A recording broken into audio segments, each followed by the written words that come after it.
Agent Morris with the NSA. We have identified some very, very interesting anomalous type of aircraft. The traffic is quite luminous and is exhibiting some non-ballistic motion. Over. Move very rapidly at any speed or whether any direction it wanted to go. Why it could change and go to the right or the left or go crossways without hesitating a bit. What do you think it was? Well, if they call it a flying saucer, that's what it is.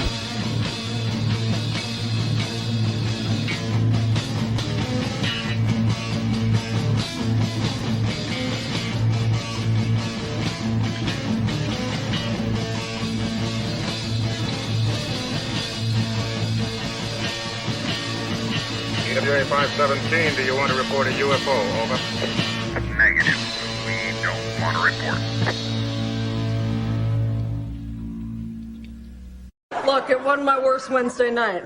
Good evening, everybody. This is Miles Lewis, and thank you for joining us for another live edition of Anomaly-NOW, straight out of Austin, Texas, on this Wednesday, December 20th, 2023 night.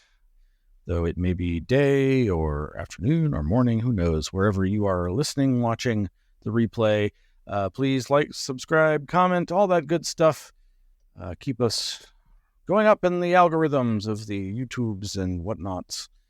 Oh, yes, and we should be actually streaming live to Instagram now.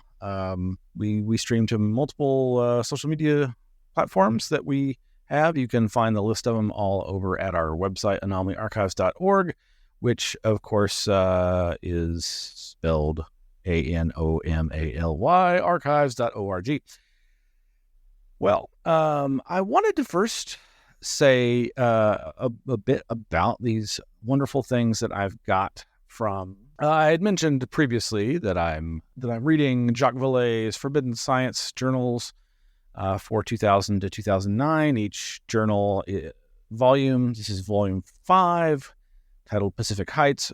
Each volume is 10 years of writing his diaries from those periods of time, and they're always amazingly insightful.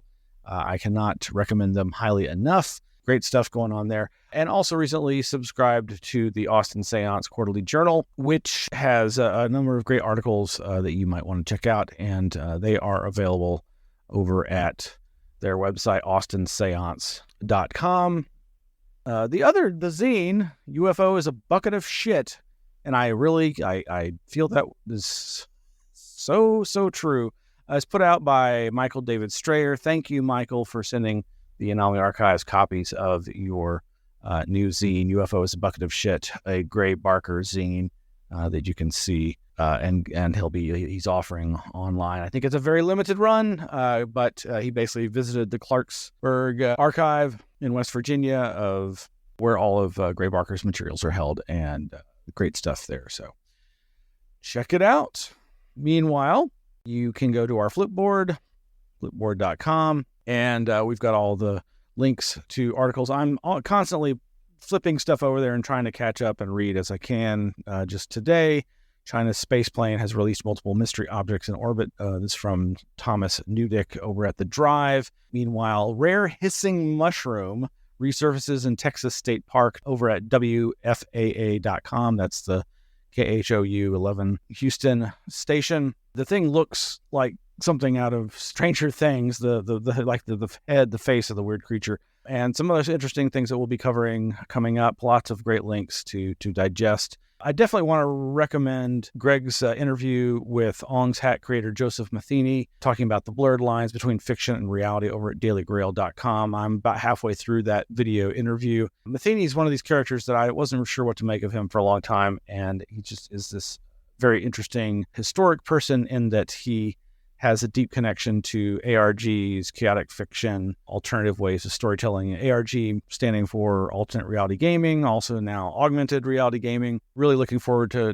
listening to the rest of that interview. Meanwhile, this very Fortean headline, quote-unquote, biblical plague of frogs, toads, and tadpoles causes multi-car pileup. I'm so sorry for the folks involved in that wreck. Over in Honduras City, a biblical plague of toads, frogs, and tadpoles wreaked havoc in a Honduras city, even causing a multi-car pileup. This is from metro.co.uk. A lot of other interesting things, some very controversial or at least hard to reckon with, including stuff about the apparent presence of ketamine in the autopsy report on the recent death of Matthew Perry, a celebrity. Of course, this has become a quite popular alternative therapy with the use of ketamine. And of course, people are making hay out of the fact that he was a recovering addict and had portrayed himself as clean, but was he using ketamine recreationally, or was this actually part of his recovery? But did it end up contributing to his death? More great news from the National UFO Historical Records Center in New Mexico. They've acquired the archives of APRO, the Aerial Phenomena Research Organization. That is such an important and significant development in the archives world. But it was this headline, actually, that bald eagle sightings appear to be on the rise in Austin. I saw this headline, and I immediately thought, are you sure they're bald eagles? Yes, there are bald eagles in Texas, and yes, they do come this far south. And this is over at KUT.org, reported by Mose Bushell on December 13th. And there is apparently video of this, and it's been reported over at KXCN.com. Video: bald eagle takes flight over Lake Austin. This is like west of Mopac, our Missouri Pacific Interstate there, north-south corridor. Photos and video. Here is a bit of that video. I'm not going to play the audio, but what really had me wondering, though, is were they sure it was bald eagles? This is clearly a bald eagle. So no question there. But when I saw that headline, I was immediately wondering, were they really seeing caracaras? Several years back, I was going through Gonzales, Texas, driving down the highway, and I happened to see what I thought was a bird of prey. It looked like the head of a bald eagle, and I thought I saw white wingtips like a bald eagle. And I did actually see something very much like that. It was almost certainly a caracara on the side of the road eating a carcass. Now, bald eagles don't tend to eat dead things unless they really, really have to. But within a year, or maybe even as few as 6 months, I was back in that same area and saw multiple caracara. And then ever since, my eyes have been open. I see caracara everywhere, and they're incredibly prevalent now. They're kind of taking over, as this article from back in, I think, 2020, over at Texas Monthly says, meet the carrion craving falcon that's taking over Texas. Crested caracaras used to range no farther north than Texas's southern tip, but now they're expanding across the state, perhaps because of climate change and habitat loss. You know, this picture doesn't really do justice. You wouldn't think that people would mistake bald eagles for this kind of a creature, but in fact, I think it's actually fairly simple and easy to make that mistake from a distance. So, but I really love it whenever I see caracara. Oh, gosh, I should play. I don't know if I can play this video or not. I totally forgot about this. So I was walking on that street that sadly there were the murders on recently, and I was listening to some music on my headphones, and I heard some very, very strange sounds. And I'm going to see if I can play this for you. And hopefully the sound will come through.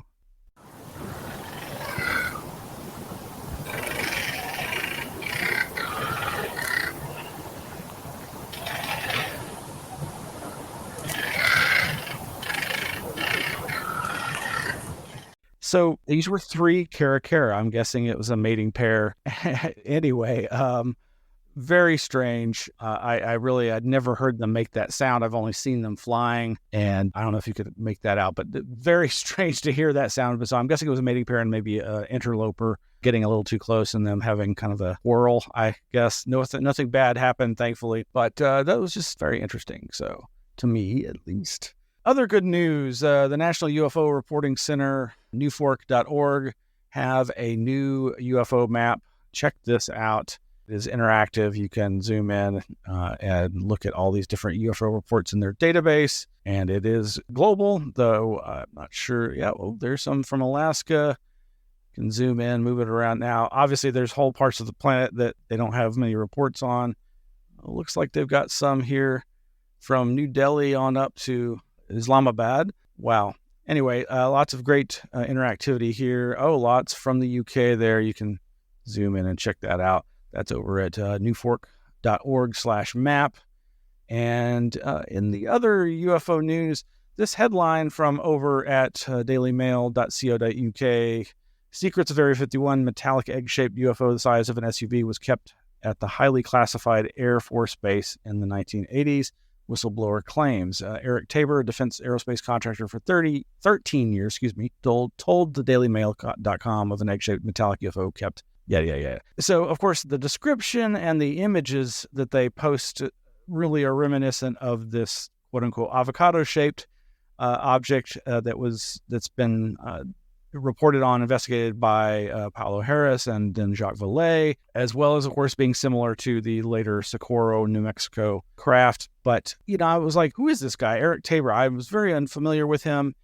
This article and others are claiming that he is one of these whistleblowers who's testified to Congress, and back in May, I think. The story is, though, that it was his late great-uncle, Sam Urquhart, an Area 51 contractor, who told him about this mysterious object. There is an image that just looks like a shiny football. So it's kind of like, well, where's this guy been? Is there any other references? I'm sure lots of other folks can find references, but while I was digging around, of course, in the anomalyarchives.org website, we have a list of other archives where other UFO researchers and paranormal researchers have donated their collections, where those collections are located. And sure enough, buried deep within the Curtis Peebles personal papers at San Diego Air and Space Museum Library and Archives is reference to Eric Tabor. Box 12, Series 6, research material, says Folder 1, UFO email, Eric Tabor. That's all we got. So if somebody wants to go to San Diego and dig into that. So not sure how long back. It looked like maybe 2016 or so was when this was either cataloged or donated. But so clearly this fellow's been around talking to folks in the research field for a while. And over at Wikipedia, you can see this entry on Curtis Peebles. He's written a number of books, including his one, I think, main UFO book, Watch the Skies, a chronicle of flying saucer myth from 1994, which happened to have been published by the Smithsonian Institution Press. But he wrote a lot about space science and also the Cold War and surveillance. Very interesting list of other titles that I am less familiar with, but that sound equally fascinating in terms of relevance to the UFO phenomenon. Well, I intended this to be a very short episode, and that is, in fact, going to be that way. So that's going to be it for tonight. Thank you for tuning in, and I hope you'll join us. Be sure to like and subscribe and all that stuff and comment. And if you have suggestions for news articles, you can send them to me, and I'll try to get them flipped over into the Flipboard. And we got big news coming up very, very soon, but for now, just going to have to wait for more teasers about what that's all about. So thank you and good night.